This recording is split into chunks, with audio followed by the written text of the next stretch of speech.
This is Daniel from Hellbeam Design, and this month I will show you how to make a Churchwarden pipe with a rough piece of briar root.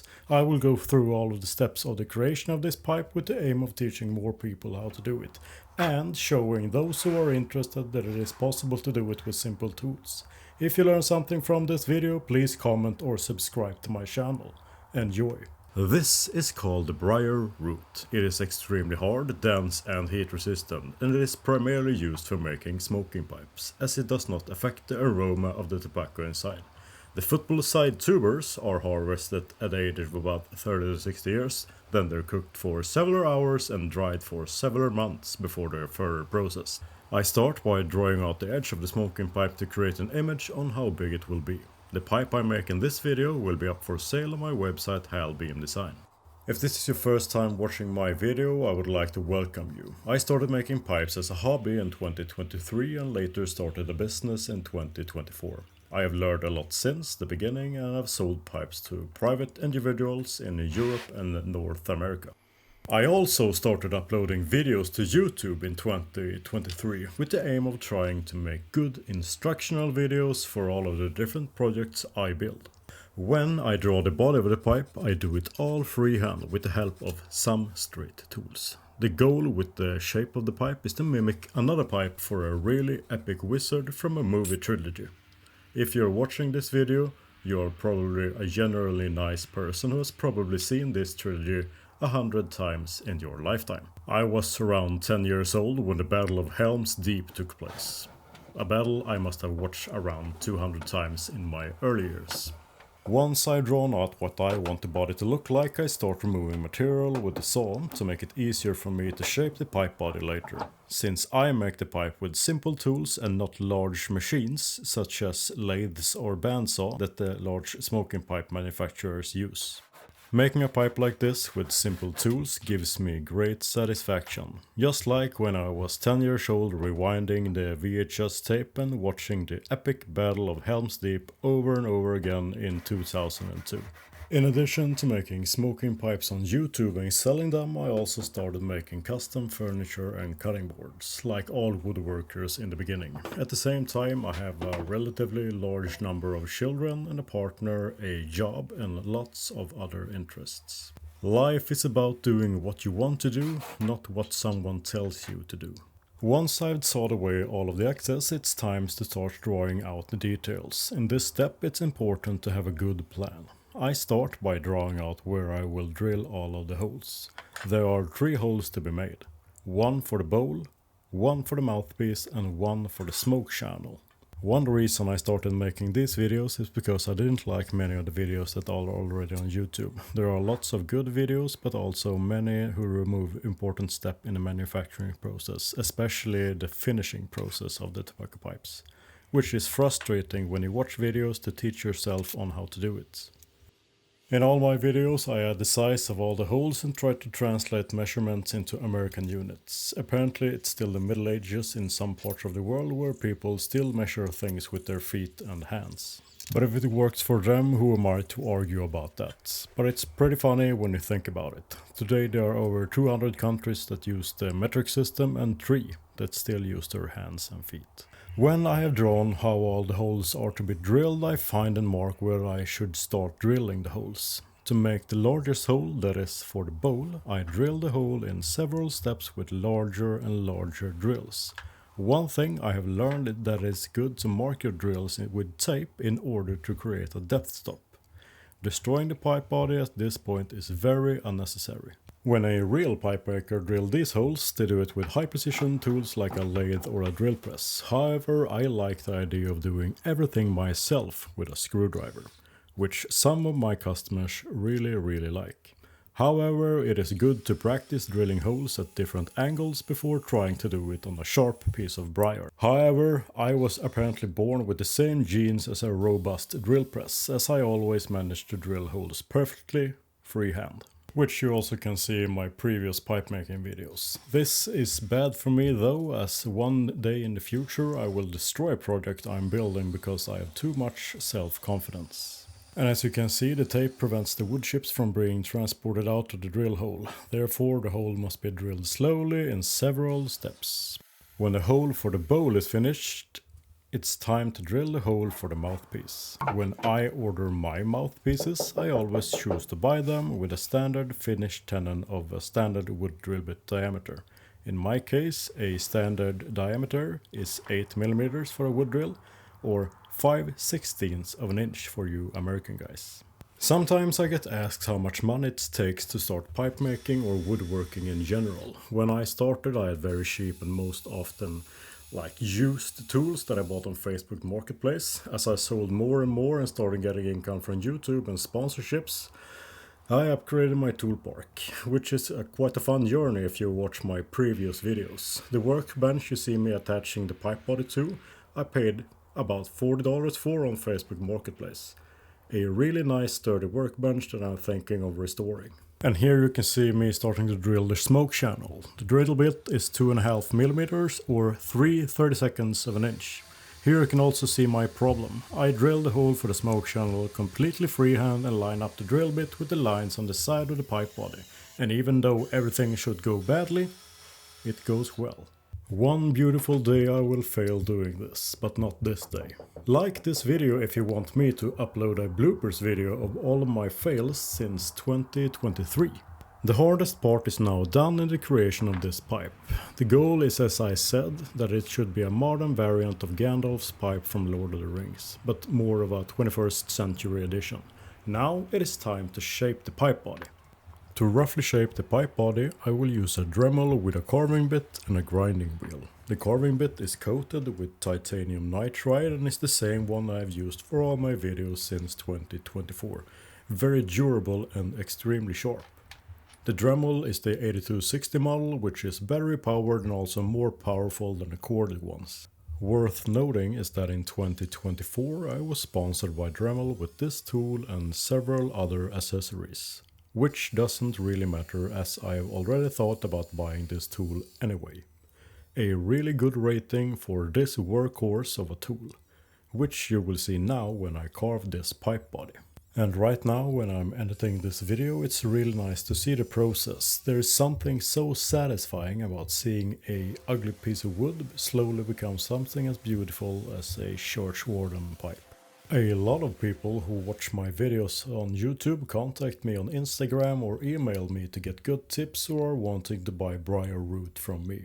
Gradually, when they have created their own pipes, they send pictures of them, many of which are inspired by my previous videos.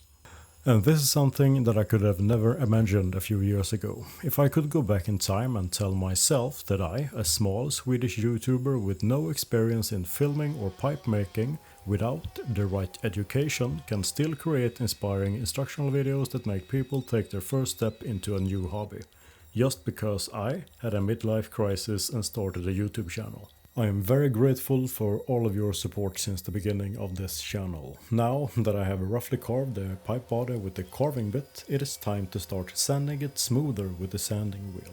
I start by using a sanding wheel with 60 grit sandpaper attached, and then when the body is smooth enough, I move onto a wheel with 120 grit sandpaper. And while you watch me sand this pipe body, I want to thank all of you viewers, subscribers and all of you who liked and commented on this and my previous videos. Likes and comments make more individuals get this video in their feeds on YouTube. I always answer all my comments on all of my videos, and already, thanks to you, I have started a new chapter in my life, which many of you will like. More info comes later in the video. And when I feel that I am done with the sanding wheel, I move on to sanding the pipe body by hand. This is the most important process to get a really good finish on the product. It is a rather slow process at the beginning when I sand away all of the marks from the sanding wheel with the yellow 120 grit sandpaper. But as long as you do a good job with that sandpaper, you will need to run shorter and shorter with the sandpapers you use later. In the end, I will have sanded the entire pipe body with 400 grit sandpaper all around. When I shape the part of the body that will sit flush with the acrylic mouthpiece, I cut a piece of sandpaper on the back and wrap it around something hard. I do this to get better control over how much is sanded away when I'm sanding. In a previous video I made a very big mistake that ruined a pipe body this way. The pipe body I destroyed was supposed to have a silver ring connected to the end next to the acrylic mouthpiece. The pipe was a surprise gift for a client who was turning 30.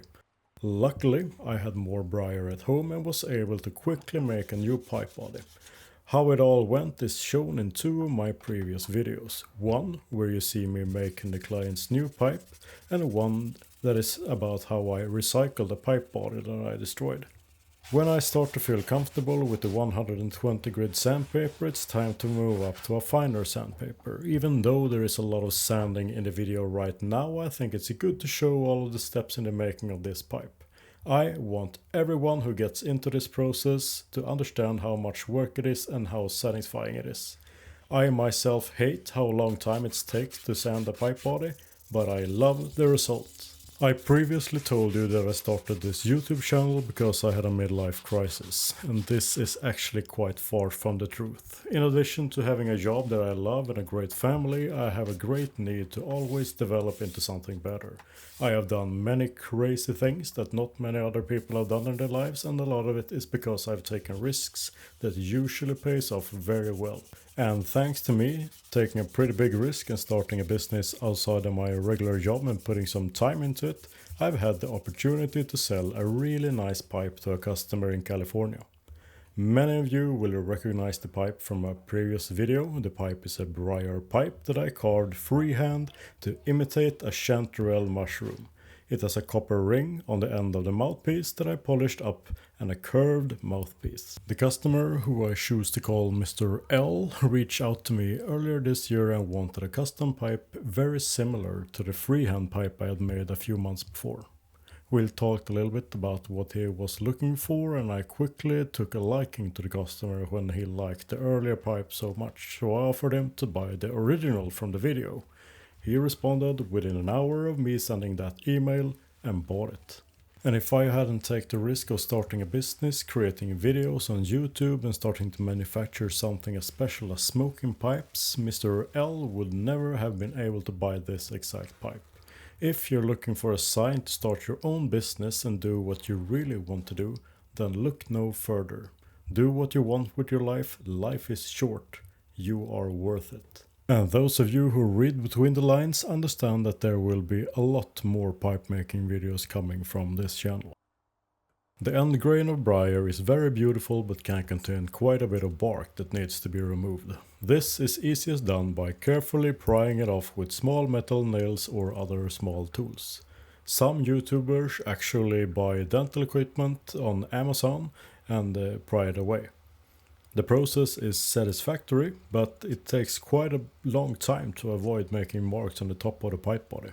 When all the bark is gone, I brush off the remains with my Dremel in order to make the pipe body completely free of wood chips and dust, because now it is finally time to start the finishing process. All products in this video are available for purchase via affiliate links in the description of this video. If you want to do the exact same finish on your pipe, you can do it. The first coat of finish is Danish oil. Danish oil is a very common finish oil for both indoor and outdoor use, and as you can see, the wood really comes to life and you can see the beautiful grain structure of the briar roots. The oil easily penetrates the wood and creates a hard surface when the oil hardens. It's resistant to moisture and can be easily reapplied if necessary. Very easy to apply and hard to make a mistake. The most important thing is to wipe off the excess after a while with a white cloth. If you don't do this, the oil can become very sticky. And when the layer is ready, you say good night to the pipe and let it sleep for about 12 hours. The next day I quickly polish it with a little bit of white cloth and check how well the oil has hardened. The pipe has got a lovely shine from the oil, and this might be enough for many, but I want to give the pipe another long-lasting gloss and shine. If this is the first time you've seen a video on my channel, first of all, welcome. Secondly, if you like this type of video, there are more on my channel and many more are in the works. This is a long way of me saying that you should subscribe to my channel and like this video. All in order to get new updates when I release new videos. Before I put on my final finish, I mark the underside of the pipe body with an H like in Hellbeam design. Then I start with the final finish. I chose to wax the pipe body with something called carnauba wax. This is a natural wax that is often used in car waxes or actually on food products. To buff it in, you need frictional heat or a nice little heat gun. Many pipe manufacturers have large polishing stations with large buffing wheels. My workspace is very small and I don't have a huge polishing station. I apply the wax with my DeWalt screwdriver and a heat gun. You don't always need to buy advanced tools to do things. Sometimes it's enough to be creative with the tools that you already have. And as you can see, it's really quick to get a really high glossy surface with this method. If, like me, you get a little bit too much wax on any part, it's easy to remove the excess with the heat gun. And now I'll tell you about the big news for this channel. Thanks to you viewers and all of my customers, my partner and I can now afford to buy a new house where I will build a new large workshop. Right now, I work in a very small workshop that also serves as a storage room. With the new one, I will be able to make more furniture for my customers locally and above all, make more YouTube videos more frequently. This is a dream come true for me and I want to thank all of you who watch my videos and all of you who think I deserve your subscription. Your likes and comments have made this possible. Thank you. Since I will be able to work more with my YouTube channel, I'm currently starting a Patreon. There I will start posting polls about what types of pipes you want me to build in addition to the pipes and other projects I build for my clients. You are also welcome to comment on this video regarding what you think the next build should be. There is still a lot of shapes and designs left for me to build. The last thing I want to do with this pipe is to bend the acrylic mouthpiece to achieve the final Churchwarden look. This I do with my heat gun on a high setting. It heats up the mouthpiece quite quickly and it's relatively easy to bend it into a nice shape once it's hot. And once I've bent it and let it cool down for a while, I put it down on my workbench so it can cool completely. Thanks to all of you who watched this whole video, as I made a Churchwarden pipe from a piece of briar root worthy of Gandalf in case he wanted to buy a pipe in the 21st century. This pipe is for sale right now on my website Hellbeam Design. See you again soon. Bye.